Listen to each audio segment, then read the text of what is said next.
কান্দি থকা দুচকুৱে কেতিয়াও মিছাকৈ নকয়। চকুৰ পানী তেতিয়াহে ওলায় যেতিয়া কোনো আপোন মানুহ আঁতৰি যায়। সেইজনক কেতিয়াও মিছা নকবা যিজনে চকু বন্ধ কৰি তোমাক বিশ্বাস কৰে। কাইলৈ কি কৰিম ভাবিবলৈ বাদ দিয়া। আজি বৰ্তমান সময়ত কি কৰি আছা তাক ভালকৈ কৰা। কাইলৈ কি কৰিবা উত্তৰ নিজেই ওলাব। তেতিয়া বহুত কষ্ট পোৱা যায় যেতিয়া আপোন মানুহজনেও অচিনাকিৰ দৰে আচৰণ কৰিবলৈ ধৰে। যাৰ খং বেছি তেওঁৰ জীৱনত কোনো নাথাকে, কাৰণ স্বাৰ্থপৰ সমাজত তুমি যদি সঁচাটো মুখামুখিকৈ কোৱা তোমাৰ পৰা সকলো আঁতৰি যাব, কিয়নো সঁচালৈ বহুতে ভয় কৰে।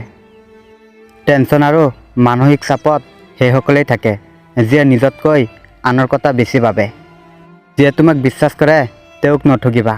যিয়ে তোমাক ভাল পায় তেওঁৰ সুযোগ নল'বা। যিজনক তোমাৰ ভৱিষ্যতে প্ৰয়োজন হ'ব তেওঁক ব্যস্ততা নেদেখুৱাবা। যিজনে তোমাৰ ওচৰত ভৰসা কৰে তেওঁক বিপদৰ সময়ত এৰি নিদিবা। সেইজনৰ বাবে কেতিয়াও দুখ নকৰিবা যিয়ে তোমাক বুজি নাপায়, কাৰণ তেওঁ তোমাৰ মুখৰ কথা বুজি নাপায় মনৰ কথা কি বুজিব। পানীত পৰি মানুহৰ মৃত্যু নহয়, মানুহৰ মৃত্যু হয় সাঁতুৰিব নজনাৰ বাবে। একেদৰে জীৱনত সমস্যাৰ সৃষ্টি নহয়, সমস্যা তেতিয়া হয় যেতিয়া মানুহে পৰিস্থিতিৰ লগত যুঁজিব নাজানে। প্ৰয়োজনত মনত পেলোৱাজন অথবা প্ৰয়োজনত শেষ হ'লে আঁতৰি যোৱাজন কোনো প্ৰকাৰেই আপোন হ'ব নোৱাৰে। আপোন পৰ বুলি ক'বলৈ কোনো নাই।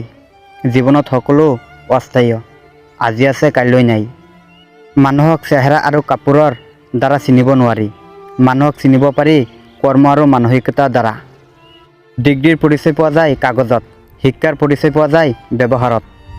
সময়ৰ লগে লগে যিবোৰ মানুহ সলনি হৈ যায় সেইবোৰ আচলতে মানুহ নহয়, সেইবোৰ এখন এখন কেলেণ্ডাৰ।